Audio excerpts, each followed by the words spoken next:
Hey, welcome to Money Club Mondays. It is December 12th, 2022. And today we're going to be talking a little bit about best practices when it comes to real estate in the sense of who we're working with. So, one of the big parts of Private Money Club is the community and the relationships. So when you first join, or if you're new to borrowing or new to lending, how do you start developing those relationships? And how do you avoid things that might be too good to be true? Or how do you avoid those nefarious characters out there that are looking to take advantage of people, whether that's fraud, whether that's a scam, something of that nature. Unfortunately, it's part of the society that we live in these days.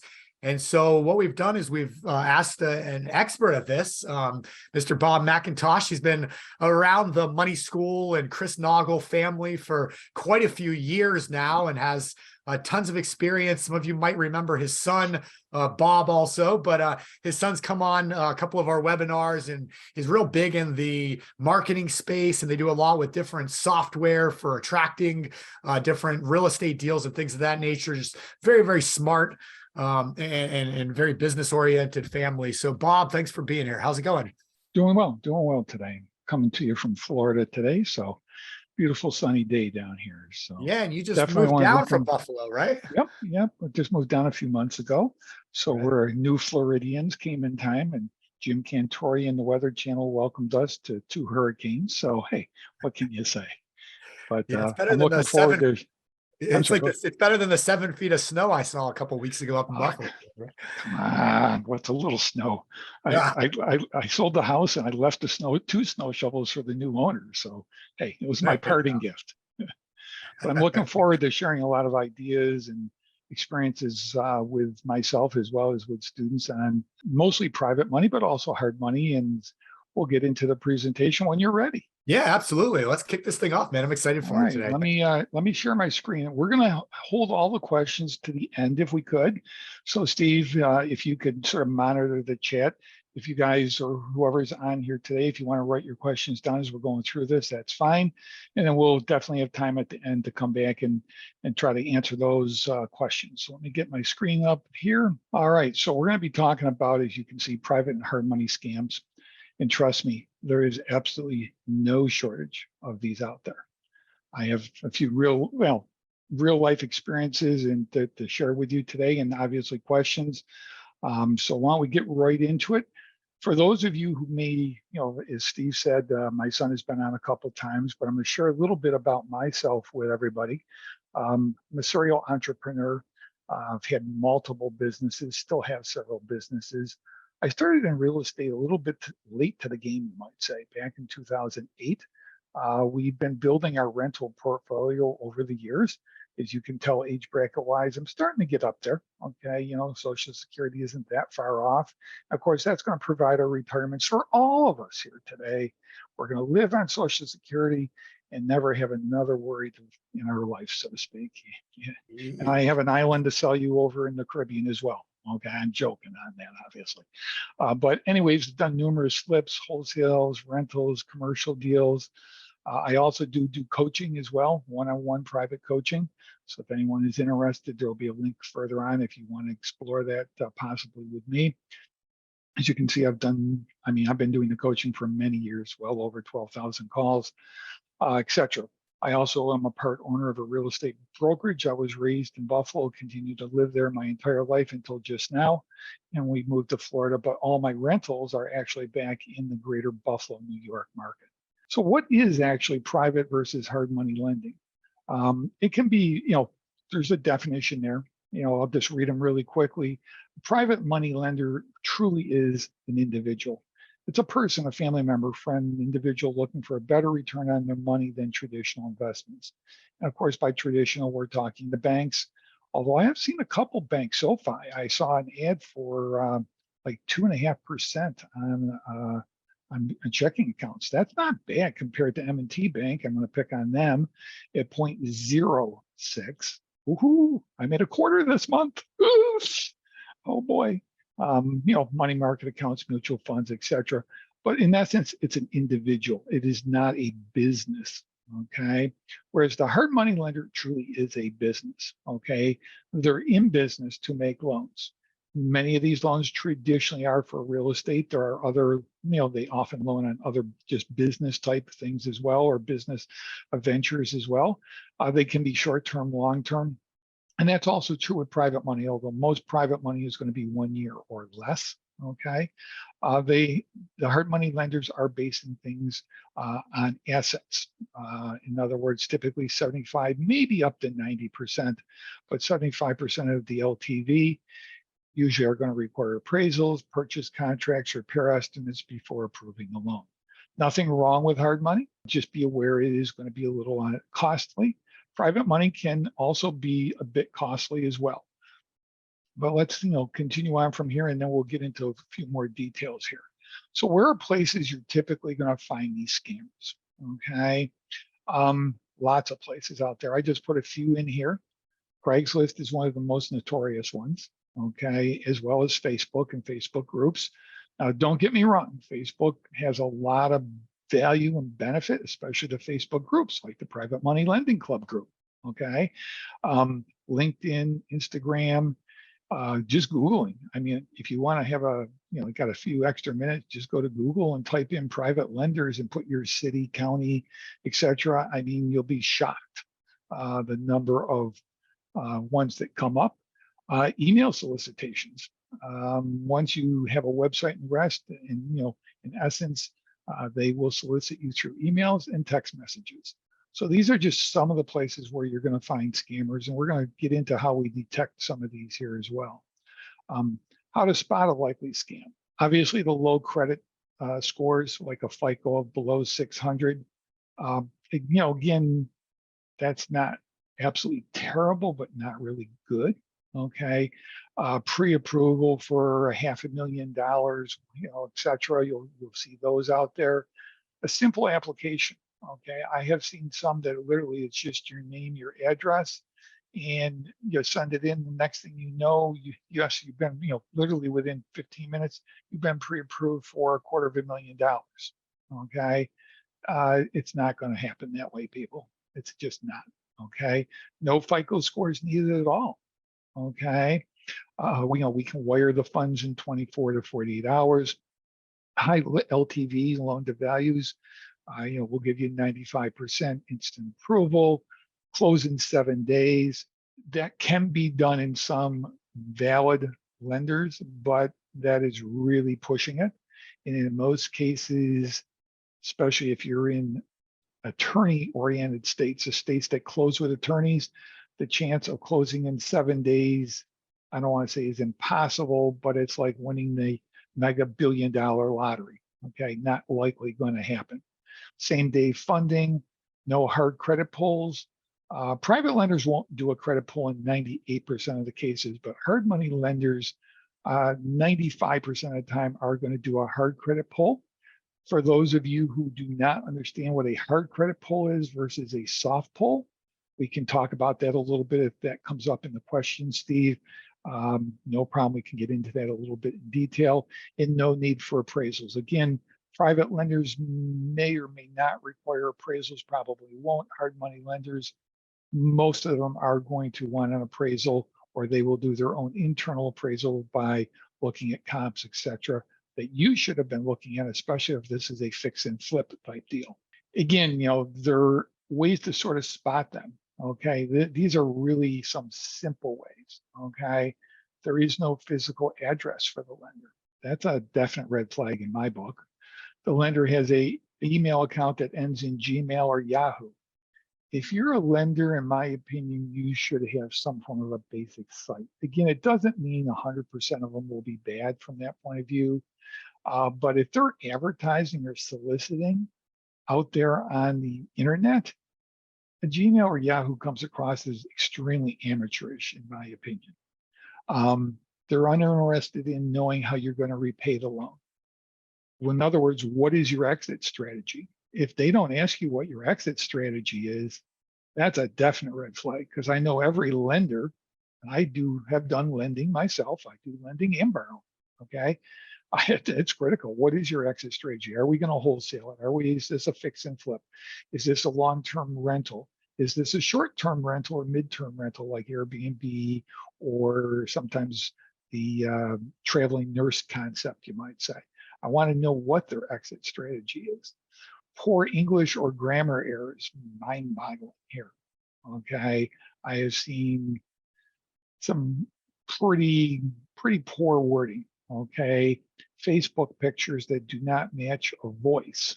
Okay, let me just sidetrack for a second. I had one student I was talking to, and this is a real life scenario. In essence, basically found this guy online.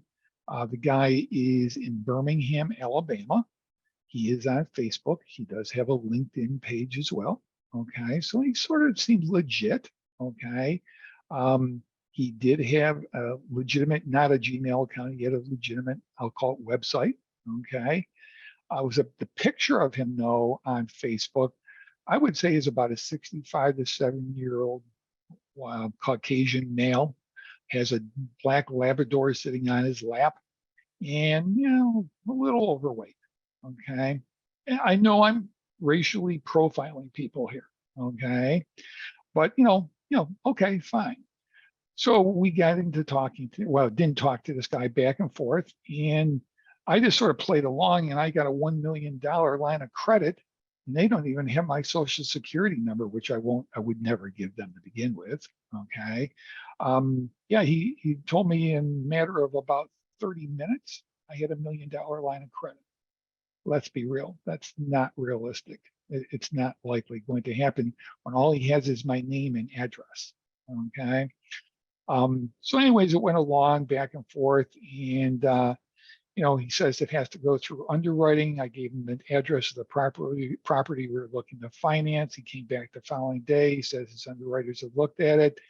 Some of his English in his emails was a little, I would call it, if you're born here in the US, it just didn't come across perfectly, so to speak. And then he says, you're all set, no problem. And in essence, he goes, then the next step, and this is one that I never had before, he goes, for us to give you this line of credit, we need to have a life insurance policy on you. Yeah, life insurance policy. So that if you don't repay this loan, we can make a claim on I shouldn't say life insurance policy, a insurance policy. Okay, so we can make a claim on it and get our money back for what you didn't pay us. Oh, by the way, that's already been pre-approved. That's $1,500, and you can wire us that money. As soon as we get that $1,500, we will turn around and wire you the $300,000 you need for that project, and the rest will sit in your line of credit. I'm like, yeah, it just didn't make sense. So I pushed more, and I said, I really want to talk to you about this, because if I've got to get a policy that will cover this default, I'd rather buy my own policy, and there are policies like this do exist out there. I'll buy the policy and list you guys as the pay. Well, I guess you could call it the payee if I default on this. Oh, no, can't do that. Cannot do that. Has to be our insurance company. I said, fine, what's your insurance company, etc. It didn't pan out. So I finally said, well, let's talk on the phone. Okay. And he finally agreed to. Okay. It took a lot of pushing to get him there. Okay. He finally agreed. And I could just tell by the English, the dialect, and the rest that at least the picture on Facebook does not match the visual or the sounds I'm hearing, or the voice and the rest that I'm hearing. And I said, well, why don't we do this? Why don't we just do a small test? Why don't you just wire to my attorney's office $1,000, and if it all goes through, fine. If it doesn't, he'll wire it back. So it's not going to me. It's going to go to an attorney's office. He's never going to risk losing his bar license or law license, etc. Oh, no, can't do that. Can't do that either. Okay. And that's another thing you're going to see here in just a second. But I mean, trust me, there's a lot of them, and especially if you are facing some, I'm going to call it tightness on closing. Okay. I have had cases where private lenders, let's just hypothetically say we're going to close Thursday of this week. And like tomorrow, I can remember on Tuesday at like 2 p.m, I get a call or I email him saying, hey, just a reminder, we're closing Thursday. I need you to wire the money on Wednesday, the day before. Okay, the closing, not the day of the closing, but the day before the closing. And suddenly, well, the car's been making noise and the kids need braces. And it was a whole, I'll say, rigmarole of excuses. And he bailed. I've got like 72 hours to get, a couple $100,000 together. No one needs that stress in their life. Trust me, you don't. Okay. So, and that uneasiness to talk on the phone is what I was getting at before. In the escrow scams, okay, large credit lines, as we talked about, usually they may or may not be legitimate, but most cases, the escrow scam is another one where, I need you to wire $1,000 for the application fee and the rest, and then you quote they will wire you the money, et cetera, at that point. Again, some of the teasers are the low interest rate, the quick funding, the pre-approval is very basic, and you're playing into their needs. You're playing to the need for money quickly. And trust me, it can be stressful, okay? Real estate, I've had closings on projects that we've done where everything was fine. We had one that, I'll share another experience. Put the house under contract, everything is fine. It was a unique scenario. He is an out-of-state person, job transfer. He's a pharmaceutical sales rep. So they generally, most of them make pretty good money, okay? In essence, he's closing on a really nice house, okay, to the tune of about $350,000. And he got all the way to basically the closing statements. He was working with a local lender. This isn't a national lender, a local lender. And the lender made a little bit of an error, okay? When they were doing the prelim portion for him of what his estimated payment would be, someone did not use common sense. If you live in Western New York or anywhere in a New York state or a high tax state, okay, Illinois, Ohio, Massachusetts, we had bought the house for land value. It was a burned out house. We paid $20,000 for the house. When the girl was doing the preliminary portion, she based the school tax, which this owner had got reduced to just the land value, to $20,000. The school tax was like $1,800 for the year. Now think about that. New York State, a $350,000 house with an $1,800 school tax bill. Not going to happen. He's a transfer from Idaho. He's used to entire houses out there. The entire tax bill, school tax, property tax, everything is in a $3,000 to $4,000 range. He got a little bit of shock when he got his closing statement. What do you mean the tax escrow is $8,900? He actually got so upset and pissed, he walked away from the deal 72 hours before the closing. So you never can tell, guys. Okay, now that's just a little thing you always have to be aware when you're working on these type deals. But just wanted to share that portion with you as well. What not to give any lender. Okay, now there are a lot of legitimate lenders out there, don't get me wrong. I would never give your social security number or your date of birth. If you just blindly put that into an email and send it to a person, that's just not good. Most people guard their social security number, like a prized possession, so to speak, okay? With the date of birth, SS number, and an address, you're just almost guaranteed you're going to have problems. Never give them a bank account and or a routing number on your main bank account. This is even true, in my opinion, on the next line, or open a separate bank account. I suggest you even do this for future taxes on your tax returns.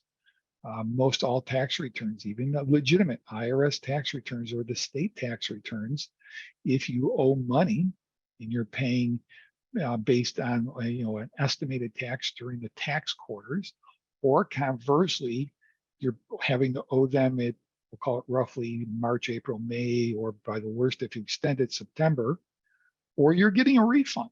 Everything is done electronically now. They don't like mailing checks or mailing, I know this may sound crazy, mailing returns in, and getting return receipts and all the rest, you might say. I'm really dating myself there before the days of electronic submission for IRS, because this is just me. If they have all my information and my bank account number, that's just something I'm not willing to take that risk on. So what I do for all my properties, or all my tax estimates, okay, as well as or any of my private lending, I use a totally separate bank than my main accounts, and in essence, a totally different account number, obviously. And I will pay my estimated taxes out of there, so that way, not that I'm saying the IRS is bad, okay, but somehow they just go in and say, well, we want our money, and try to swipe that account down to zero or whatever is due. I usually keep like less than $100 in that account at any given time. Okay. So something just to put in the back of your mind. Okay. I just don't like giving out my main business account. And again, personal information. Don't use your personal address. If you're set this up professionally, it's probably going to be an LLC, probably going to be an S election on the LLC. Use some other address. I mean, I'm not a fan of post office boxes, but I am a fan of potentially, if you don't have an office, use like a UPS store. Okay. Yes, it's a little more expensive. It'll sound very professional. 784 Transit Road, Suite 507, Lockport, New York. What that is, that's a strip plaza where the UPS store is, and suite, whatever the number is, Suite 507 is my box number. But darn, that sounded like a real professional address.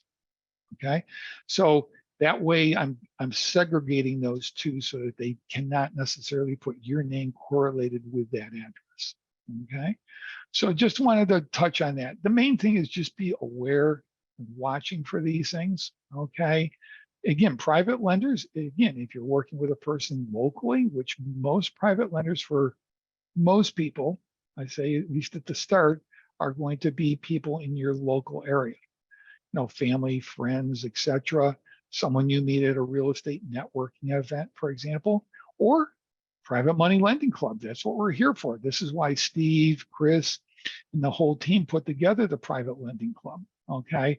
Again, not to say that everyone in there is vetted 100% in the rest. You still have to do your own due diligence. Okay.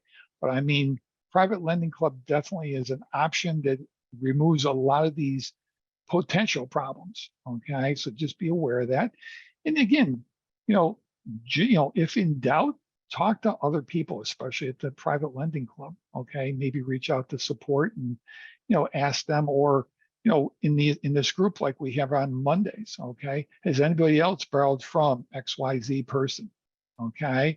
In other words, we're trying to vet that person a little bit. So I just, be careful, especially on your Social Security number.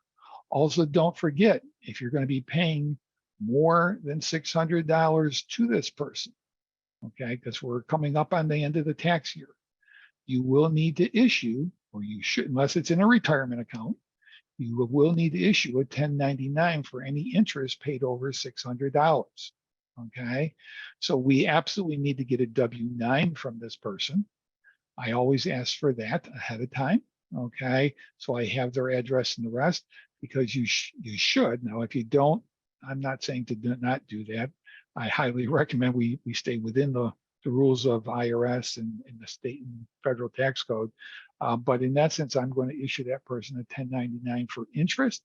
And again, if you have an accountant, they should be willing to do this for you as part of their services.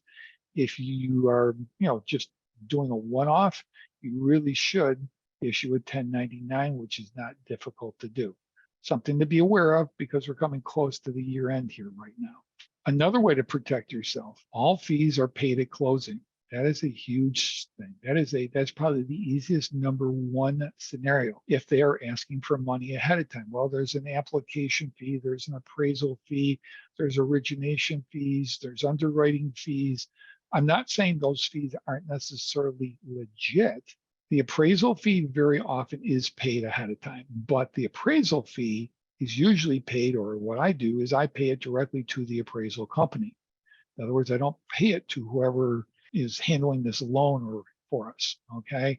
I'll say, oh, you're using, XYZ company, fine, have them send me an invoice, etc., and I will pay for the appraisal. Don't worry about it. Okay. There's no excuse, because that appraisal will go from the appraiser to whoever's processing the loan. And in essence, they're not going to give that to you until it's paid for. Okay, so that's, one, the appraisal fee is probably one that usually has to be paid ahead of time. Maybe an application fee. Application fee, absolutely, positively, in my opinion, no way am I paying more personally than a few $100s.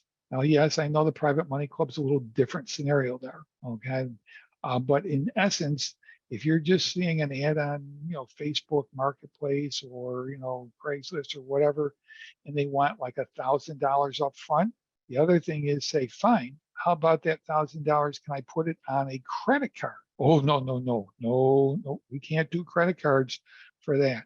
Okay, then I'll write you a check and you can deposit the check. Nope, can't do that. Nope, the only acceptable method of payment for the application is wiring the money to us. Besides the $30 to $35 for the wire fee that you're going to pay, typically at most banks, you can kiss that money goodbye. The chances of ever getting it back again, I don't want to say are zero, but virtually zero. Okay, you cannot Zelle it to them. You cannot Venmo it to them. You cannot PayPal it to them. I mean, the only official method to get that application fee is a wire. I'm just walking away right there. That right there is a huge red flag. Okay. Anybody who is closed in most states, whether it be with a title company state or with an attorney state, for sure, everybody gets paid. The realtors get paid, the mortgage brokers, whoever's lending the money, all that gets paid at closing.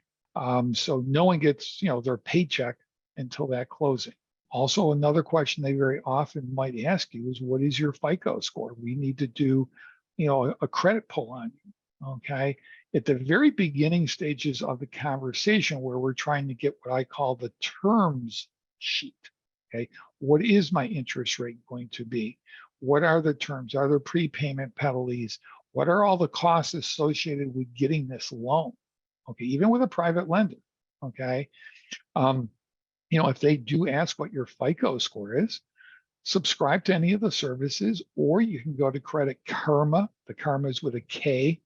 Credit Karma, Karma. I'm not a huge fan of Credit Karma. It is 100% free, but the FICO score is what most people do not realize is there's more than one FICO score. There's FICO score 2, FICO score 3, FICO score 8. What you normally hear FICO score is based on, the number is based on basically applying for credit cards, because that's what most people do. Okay, but there is a utility FICO score. For the utility companies, use a different FICO score scoring system. FICO for most cases goes to a maximum of 850. Okay, that's perfect. It goes as low as I think 150. Okay, the general cutoff for most is six. Most lenders are looking for something in the 650 or higher range in most cases. But again, a private lender may not ask you your FICO score at all. So just be aware of that. Okay. The big one is the fees at closing. Okay. There will be fees very often with lenders. Now, the private lenders may not have fees.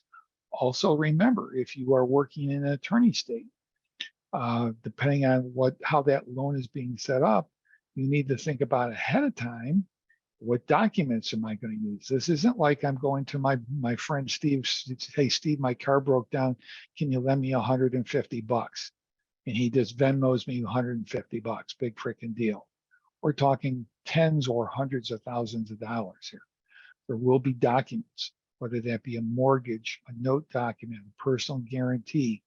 Make sure you get those all lined up ahead of time. And there are numerous resources out there for them. You can Google search them, okay? I know in New York State, at least in Erie and Niagara counties, the mortgage notes as well as the note documents are all standard. Every attorney in Western New York and Niagara and Erie County uses the exact same documents, and those are readily available out there. Okay. That's another thing. They sometimes try to, they're secret. They're only for attorneys and mortgage brokers and banks. You aren't supposed to know about them. That's all BS. Okay. Anyone can use them. Okay. And trust me, they're not hard in New York State, at least in our area. The mortgage is 4 pages that actually can be read by an average human being and understand it. The note document is, I believe, 3 pages, super simple. And a personal guarantee, it can be, I've seen simple ones. Most of them are 1-page documents. I saw one lender that sent me a personal guarantee that his attorney had drafted, was 6 pages long. I was like, you got to be kidding me. Okay. I mean, he had every possible contingency in the world, in my opinion, in there. But just be aware that's something that for those of you who might be looking to borrow, again, many of the or lenders will have those documents ahead of time. And you might ask for them, hey, could you send me samples of your documents that you are going to use, assuming that I qualify for this loan and that you're going to lend to me. Now, with the private lenders, again, most of the time they don't have these documents. That's why I want you to be prepared ahead of time with them. Okay. So just be aware of that as well. And again, this is just questions. We'll open it back up to Steve. I'll hop off of here, exit out of here. I'll leave this up for just a minute or two. If anyone is interested in any further details, there's 2 email addresses there. Feel free to reach out to me. That's no problem at all, whether it be questions on the private lending side of things or on the coaching side, either or, no problem at all. So I'll keep our training here a little on the short side today, because I know we only have an hour of time, plus or minus here. I'm going to leave this up for just a minute, and then I'll escape out of here and have my screen back on there. But what do you got question-wise that's come up at all so far, Steve? Yeah, definitely. So let's kind of start at the top and run down through some of this. So let's see, just someone said any issues or gotchas with lending cross-border, like they're in Canada lending. Great question. I do have one lender from Canada. Okay. I just used the standard New York State. Probably is not absolutely 100% legal in Canada, but we did a mortgage and note and then the personal guarantee. It was a relatively smaller size loan, $25,000.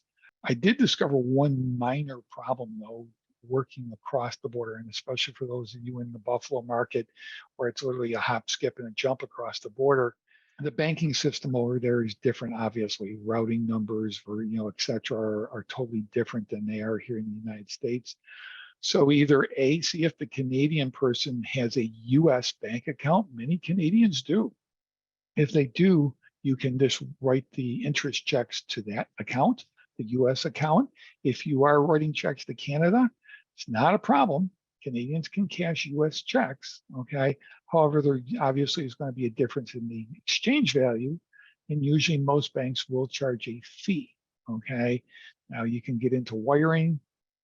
That's an option too. Again, it's just, the short answer is yes, it can be done, but there will be some additional costs and hoops to jump through. But great question there. Mm-hmm. All right, let's see. If we were going to start lending out, do you recommend starting an LLC to do that? And if so, any advantages to having the LLC in a state like Nevada or Wyoming because of tax advantages? This is a real tough question to answer 100%. An LLC, no matter what state you're in, absolutely, I would recommend doing that. I would probably recommend setting up as what they call an S-election. Please remember, I am not giving you legal advice. I am not giving you financial advice. I am not a CPA. I'm not an attorney. I'm giving you my opinions, okay? I need you to seek legal counsel to answer this question the most effective way. Nevada and Wyoming are very, very popular, absolutely. Wyoming has seemed to be winning out recently because their fees are lower than Nevada's fees, okay? And you get virtually the same level of protection. So I probably would lean a little more towards Wyoming. Now, if you talk to an attorney here in New York State, most of the time, my experience has been they will, I'm going to use a non-scientific term here, sort of poo-poo this. Oh, no, you don't sit up there. It's not going to give you any more protection, et cetera. That may or may not be true.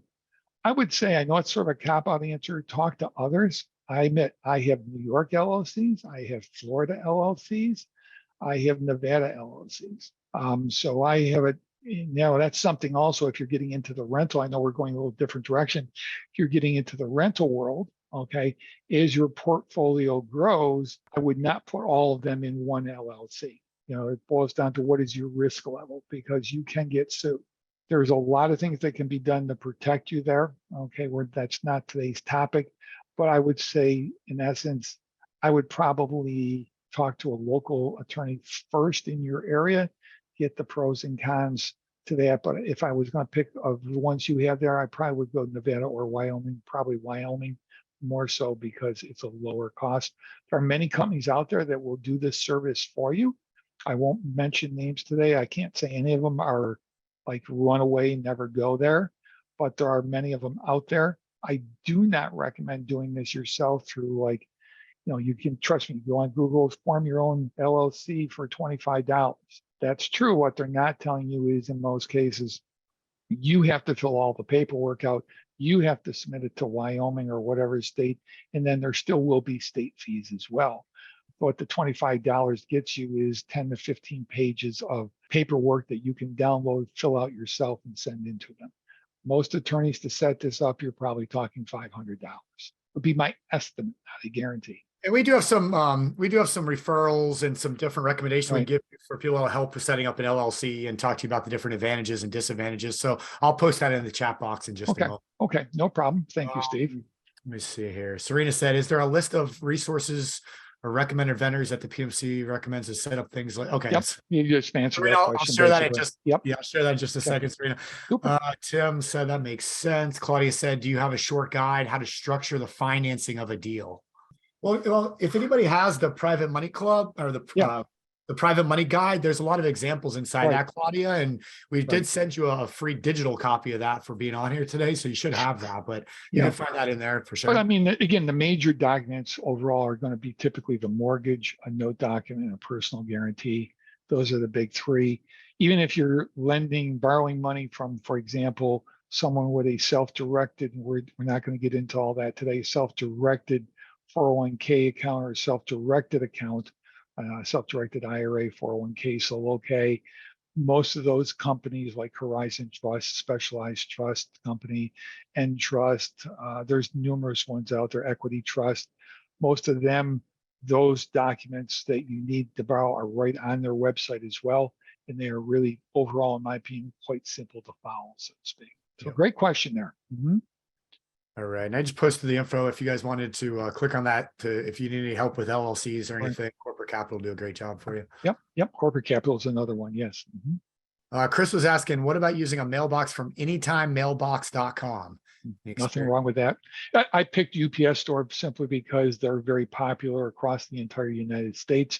There are other mailbox places out there, no doubt about it. Most people starting out are not going to get into the fancy world.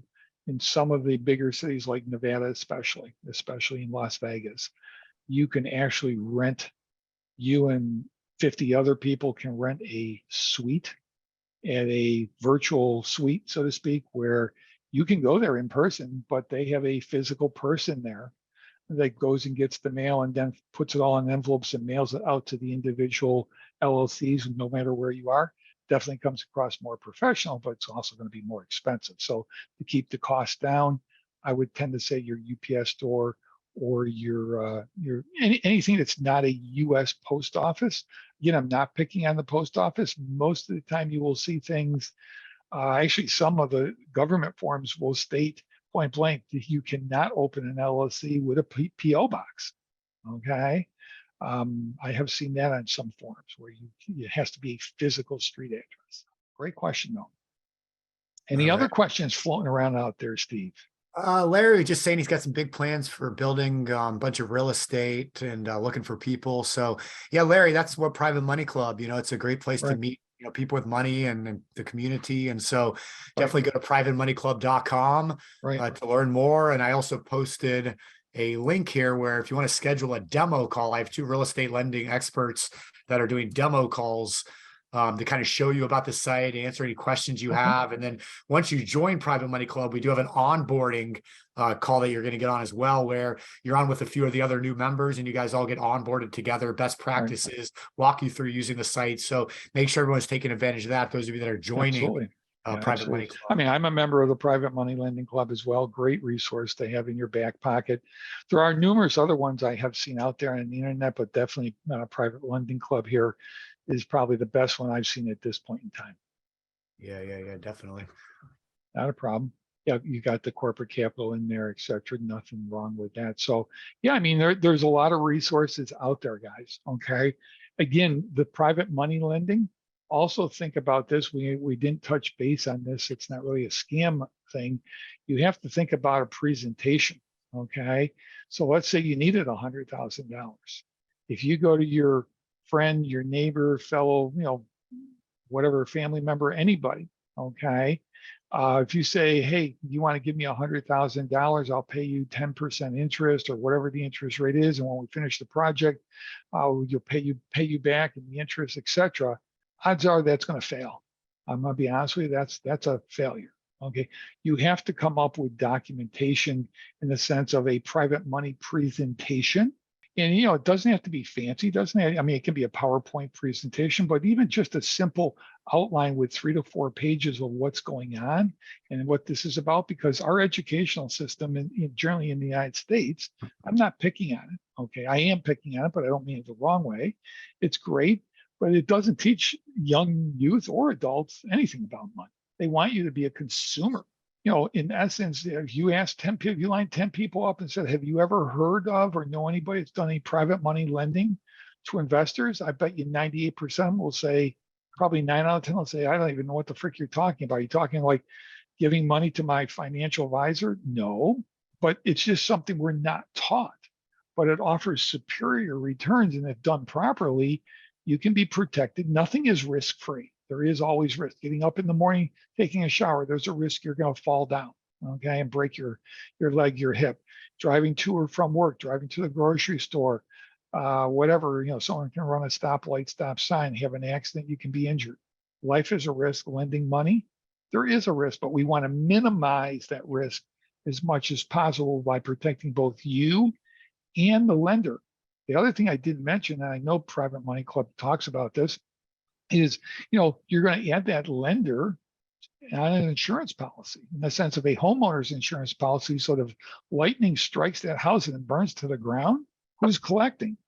They're going to be listed on the insurance policy. So they're going to get a check from the insurance company, and then the balance is going to go to you or, be divided up. So it's not like they're just blindly writing you a check saying, here you go, pay me back. But, we're getting a little off target here for today, but we can get into that in much more detail if, in a future date or, with all the documents the Private Money Club, that guide you mentioned, goes through with students. What's the difference between a PMC and a money multiplier program? You want to go over that, Yeah. Steve? Yeah. So Ron, so anybody that's new on here, Money Club Mondays, we typically do, go on the site and do deal flow, look at some of the new deals posted, analyze them, things of that nature. We'll bring on different borrowers from the club that have new deals, and we'll talk through that, introduce you to the members. This week was a little bit different. So this week we wanted to bring Bob on just because he's an expert. He's been doing this for a very long time, has a lot of first-hand experience. And, being the times that we live in, scams and fraud is a big problem. So we just wanted to kind of start laying out best practices when you join, what to look out for. We try and, we don't really vet the new members, so to say, that are joining Private Money Club, but we keep a very close eye on stuff. As soon as people join, we're researching them ourselves to find things out and stuff like that. But at the end of the day, things can slip through. And so you do need to be cautious of that. And so that's why Bob was on today. And so every now and then we'll do little specialized trainings like this, but PMC, or otherwise known as the Private Money Club, is a annual membership to a platform and community of borrowers and lenders. So if you have money and you're looking to lend it out, first position, secured by real estate, 10, 12, 15% returns. There's short-term, long-term. There's a lot of different deals available. Or if you have, you're doing flips, or you're buying rentals, or you're doing real estate and you need money so you can do more, then that would be on that side of the fence where you connect with the people with money. So that's what Private Money Club is. It's $14.97 a year for that membership. We provide a lot of education and coaching, obviously the platform. So you can learn more about it at privatemoneyclub.com. And then I did post a link in here if you wanted to schedule a demo where they'll just walk you through, what Private Money Club looks like. So that's Private Money Club. The money multiplier is the infinite banking concept. So that's what we do with the specially designed and engineered whole life policies, and where we create the privatized banking systems. So the money multiplier, if you start one of these policies, once you have the money in there, you can immediately pull the money out. And that's what we encourage, is keeping that money moving. But if you don't have debt to pay off, if you don't have a business, or you don't have, the car to purchase or something like that, well, use it to grow your wealth. So Private Money Club is a great place to take money from one of the money multiplier policies, lend it out in these deals. And now not only do you have the money growing within your private bank, the policy, you also have nice returns coming in from these private lending deals. So they can work together, but completely separate things. No doubt about it. And especially with the end of the year coming, some people, not everybody, but a lot of people do get some maybe bonuses coming in or whatever with year end, depending upon their particular W-2 type job.